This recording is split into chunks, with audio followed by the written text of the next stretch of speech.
What does someone's real journey in faith look like? What does their salvation testimony look like? If you're rejoining us from last week, we saw how Jacob was miraculously saved at a very young age. We heard his salvation testimony. I was able to share mine as well. Everyone's is unique. Jacob was saved when he was 4. I was saved whenever I was 18. What does yours sound like? If this is your first time at the channel, here at Journey in Faith, we try to focus on how to have a better walk with Jesus Christ. If you like the content, hit the like button on the video and subscribe to see some of our future videos. Now, what you're going to see today is a story of Jacob McLaughlin, but not his salvation testimony. This is his journey in faith. This is how God tested his faith in college. It's an amazing story of how he had to learn how to rely on God. Not just for the small things, but whenever his salvation, when his Christianity seemed to no longer benefit him. This is his trust in God coming through, his faith in action. Check it out.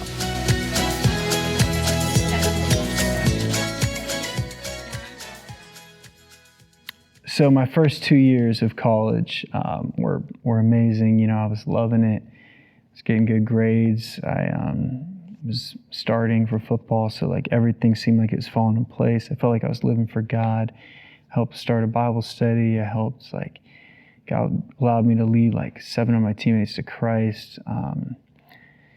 Everything just felt so perfect. It felt like I was right in God's will, and everything was going as smooth as possible. And then after my sophomore year, it was in spring ball, we were doing a no padded practice, and I dove for a ball and took a knee to the temple area.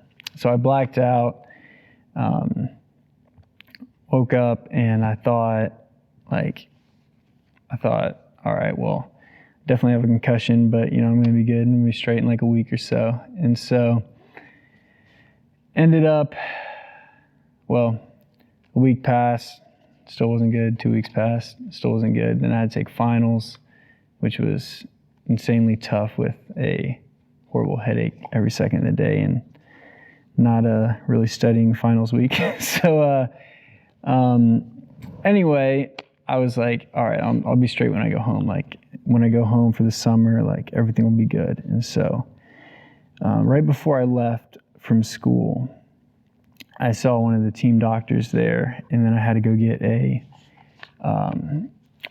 CAT scan on my temple because that's where I got hit, in the cheekbone area, and then so my sinus cavity collapsed. And so I went and got a CAT scan, and they were like, well, good news is your cheekbone isn't fractured, but bad news is there's a chance you have cancer. And I was like, what?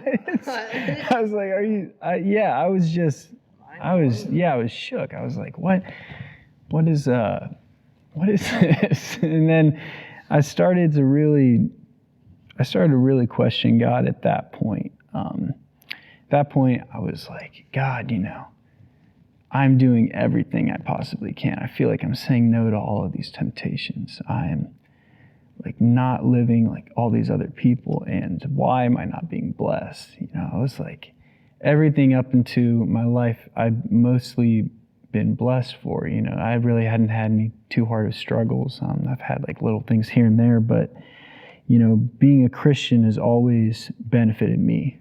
And that was really the first point in my life. Being a Christian didn't really benefit me. People would make fun of me for this and that in high school, for not doing things, but it never really bothered me. And I really got a lot of respect for being a Christian in church and whatever growing up. So it never really challenged me until a point like that where I didn't feel like being a Christian was benefiting me. And so that really took a toll. And I started to take my focus off of God and put it just on myself. And I was like, all right, whatever. When I get home, we'll check it out even more, and then we'll see what happens. So I ended up going home the next week after finals, and then we had to get another CAT scan and then wait another month. And they were like, well, you don't have cancer. So I was like, all right, thank you. That's good. And they're like, but you do have to get surgery on your sinus cavity because it collapsed. So I had to get surgery on that. And I also had to get surgery on my septum because I wasn't breathing very well. So that was about 3 months after the concussion when I had to get surgery. So I got surgery. And still leading up to these 3 months, I was getting headaches like crazy every single day. It just... What were your thoughts about God? Were you like angry? Just confused? I would definitely say it's a little bit of both because I like didn't doubt God because I was like, God is there. He can do whatever he wants because he's God. I was like, so why am I trying so hard to like serve him if he's not going to bless me? Like if he's not helping me, why am I trying so hard to live this Christian life if, the end goal or the end result is like just pain and suffering? That's something that is every Christian, they have to come to that moment in their life. Yeah. Like you said something that was key. You came to that point to where your Christianity no longer benefited you. Yeah. In my Christianity, it's the same way. Yeah. I've always, whenever I was a Christian, I've always benefited from being a Christian. You're not really facing those challenges, like you said, and if nothing comes along that really is not all roses and golden flowers. How can your journey in faith really be challenged? How can your faith, how do you know that your faith is real? Is really what the question is. Yeah. Because nothing tests your faith. Nothing comes along. It's easy to live, like a Christian if nothing bad is happening. And, you're making money and everything's taken care of and there's no real struggle. That's the way it is with the gospel. Every single time that the gospel has suffered persecution, there's been extreme growth. And then I read verses like, if you are a Christian, you will, yea, all those who are godly will suffer persecution. And I'm like thinking to my wife, I'm not suffering any persecution. I must not be living right. Yeah. But it's really, this is the confusion of American Christianity, dude, because we have it so good in America, being such a wealthy nation, being a nation where, we don't really go hungry at night. Our poorest person is like a millionaire to someone in a third world country. We have this like really easygoing Christianity where there's not a lot of persecution. And, whenever you actually get to that moment where you start to feel pressure and you're like, this really isn't benefiting me. I actually came to that moment in my life, but it was more along with the finances. And I was this is after I was saved. I just felt like, God, you're not taking care of me. How in the world is this going to work? And I think that's really what you were feeling at that time, because you were just like, this is not working. Yeah, definitely. What is going on with your plan? Yeah, I've been teaching 4th through 6th grade on Wednesday nights here at our church, and I told them about this teabag illustration, and I kind of related it to my story. And this teabag illustration was basically, the teabag is us, and the contents inside of the teabag, they are what they are. If you have like green tea, whatever, that's the flavor inside the tea bag naturally. Now, when you pour hot water into a cup with a tea bag, it releases what's already inside of the tea bag. Now, you can't blame the hot water for the contents inside the tea bag. And that's just like in our life. You can't blame your hot water situations, your financial difficulties, your concussion or whatever for your reaction to the situations. And that's kind of what was happening to me because, when I got in this situation, my heart wasn't right to begin with. So what released was already inside of it. You can't blame these situations that happen to you for how you react. And that's just kind of what was happening to me at that time, I think. And that's the kind of thing that really, that's what it takes. Often in addictions, it takes you hitting rock bottom before you're actually willing to change. Yeah. That's how I got saved. I hit rock bottom. I was doing spice, smoking it every 2 hours, and I had to smoke it every 2 hours or else I just got frustrated. I was basically having withdrawals, and I had to hit rock bottom. And if it wouldn't have been for God putting all that pressure of family life, that's what it took, though, in my life. If I would have never gotten saved, if not for the grace of God intervening and literally making me miserable and me seeing myself looking at my life and seeing how bad it had gotten. And then, of course, that wake-up moment that God really gave me.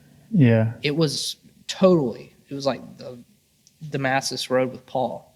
If God wouldn't have, I was still going in the same direction. He literally intervened in my life. I remember after getting high one night, and I'm always like sketchy to, like, I don't really want to tell people this because the stigma behind it is that those things don't happen. Damascus. And the reason for that is because so many people have faked it, and it has given it really a bad representation. But if it was not for that, I wouldn't have gotten saved. And I remember going outside, getting high, staying out there. It was like 12 o'clock at night. I was out there just chilling, relaxing. I'd stayed out there for like an hour. Came back in. Probably the drug was starting to wear off, but I was still a little high. But it was enough so that I could go to sleep, and that was the main point. I wanted to be able to go to sleep, and I couldn't do it. I couldn't go to sleep unless I was high. Go figure. I wasn't relaxed enough. So I'm heading back. I sneak back into my room through my window.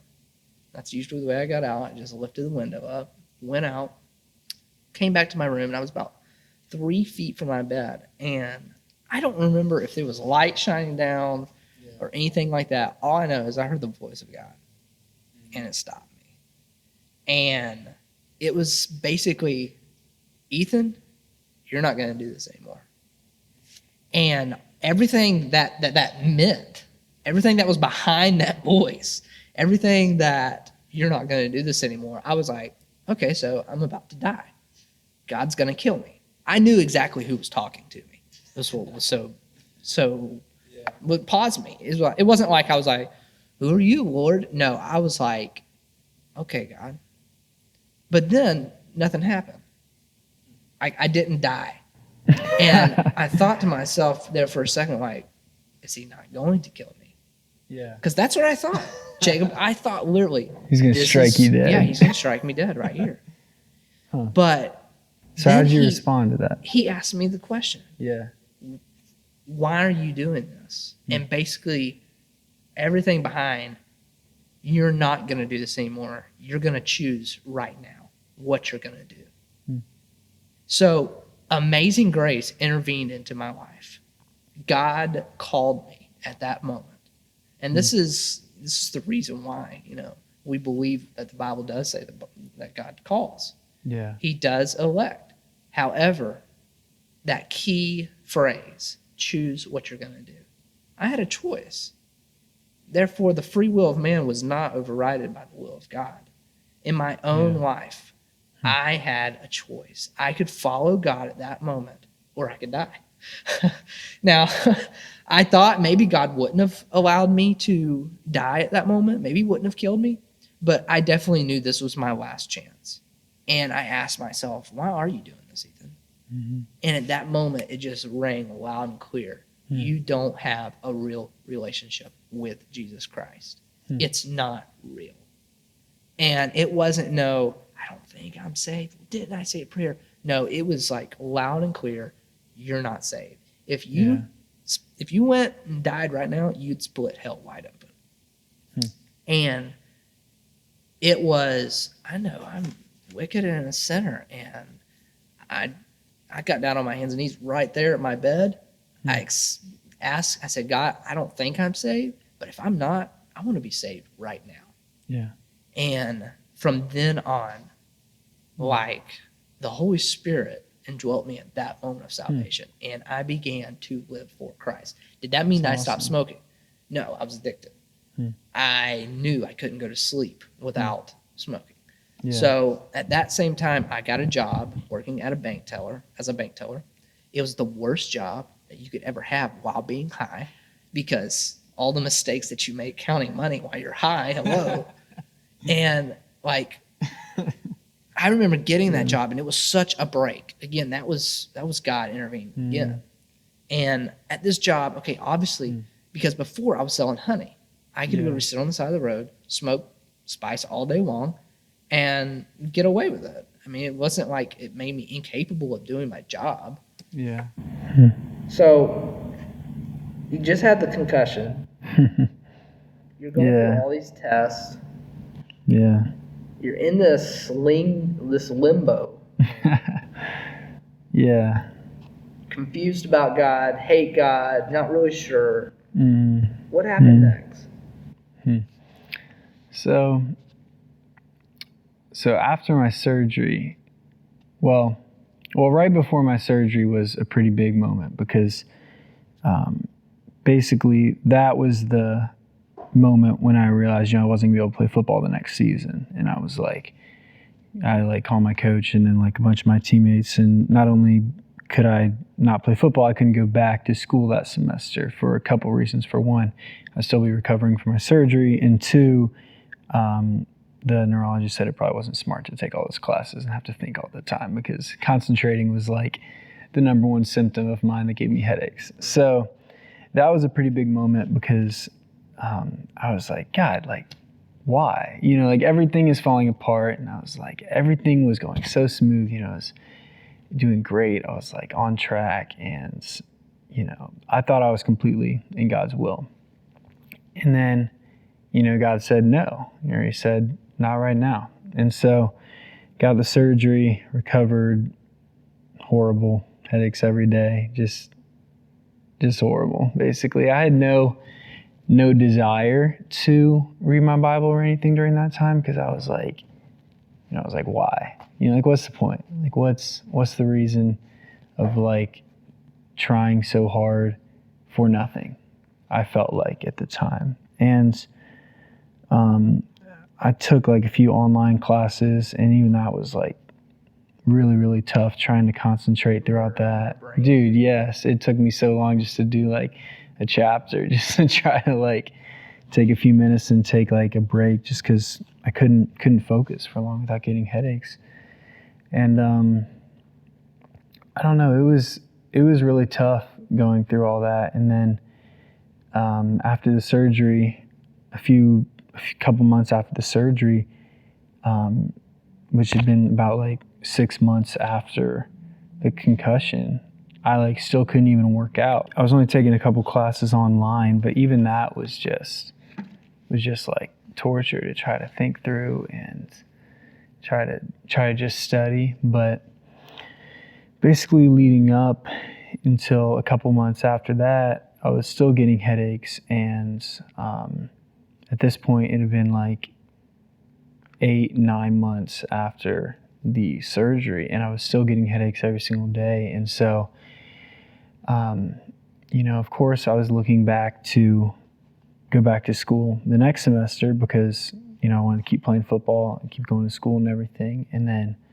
the doctor said no to going back to football as well for like ever. So that was another moment where I'm like, man, God, like, This has been your whole life. Yeah, I was like, God, this is your plan. I was like, your plan is not being fulfilled here. I was like, you want me to go to school and like play football and influence people for you. I was like, why? Everything was great. Like, why not? And I started to doubt God, and not his existence, but I started to doubt his goodness. I started to doubt his plan and if he actually wanted what was best for me. And I really struggled with that. And I struggled thinking like, you know, like I've said before, why am I trying so hard in this Christian walk if, you know, the God I'm trying to serve doesn't even want, want what's good for me. And so after that was another big moment where I was like, man, like I can't see this, I can't see something good coming out of the situation. I was like, this is only done negative, and there's like nothing I can positively come out of this. And So what changed? What hasn't changed? Maybe we caught you in the middle of this. Well, yeah, I definitely am still going through it. It's not, I haven't like completely come out of it, but at the same time, like I said, I started doubt God's goodness, and then started to slowly, like because of doubting his goodness, I started like questioning why for everything. And then, I was really encouraged with the story of David and Ziklag, how after, to like make a long story short, he was in Ziklag, and basically his city Ziklag was being overthrown and his wives were killed. And after all of that, his army was turning against him, trying to kill him basically, or they were plotting to. And after all that, David encouraged himself in the Lord, it says. And I don't know, that's really been a encouraging thing to me, because that's what you're supposed to do when you first fall into disappointments, I guess. And to encourage yourself. Yeah, encourage yourself in the Lord should be your first response. And that's not what I did, unfortunately. But there has been a lot over these past 2 months that has changed, really. I've started to see God a lot more, and I've just felt a much stronger connection. And it's just been really, really encouraging to kind of, the biggest thing for me is like take my focus purely off of myself and then put it on other people and God. And then that's when I'm less, I guess, depressed, in a lack of a better term. Because when I'm focused on myself and just everything that I thought was going to happen, or that's not happening exactly according to my plan, that's when I'm like, get all frustrated with things. But when I try to step back and look at the bigger picture of what God's plan is, and not actually what I think God's plan is for me, then it's honestly like the most peaceful thing that I found is that, it might not be exactly what I was hoping for or exactly what I was planning on, but just to know that you're in God's will, no matter what it is by far the most encouraging thing. Wow. Yeah. And like we said, it's a journey in faith to, you have to go through it, and like you said, encourage yourself and God. And that's the biggest thing that I think that as I've went through different things, even in the past couple of years, I've noticed that my biggest frustration comes whenever I'm focused on myself. Yeah. My faith isn't in God, it's on what my plans are. Yeah. It's focused in on me. It's not on what other people are doing or trying to help other people. I'm just really focused in on me. And that's the journey in faith. You have to learn about that, and you have to learn things like, David, he was anointed how many years before he actually became king? Yeah. And all that time. Yeah. And even at the moment whenever his servants were like, here's your opportunity, David. You could just kill Saul and be done with it and enter right into the kingdom. Maybe you're already chosen, Yeah. Yeah. But it's that waiting on God's plan, doing what he's called you to do in all areas of your life, whether that just means having a good walk with him, on a day-to-day basis, is really where it starts off. Because once, just as well as I do, whenever you get that unfocused and you're no longer walking with him daily, it's just like a domino effect, and it just snowballs. Yeah. Yeah. Well, awesome, man. Like I said, I appreciate you coming and doing it with me. And it's been a pleasure. doing the testimonial. And hopefully, we can help some people with our testimonies, because there's a ton of people out there that are struggling with the same things that we're struggling with. There are people that go through the same kind of situation, go through worse situations. Definitely. So awesome. Well, Definitely. thank you for coming, man. Yes, sir. It's been a pleasure. It has been a pleasure.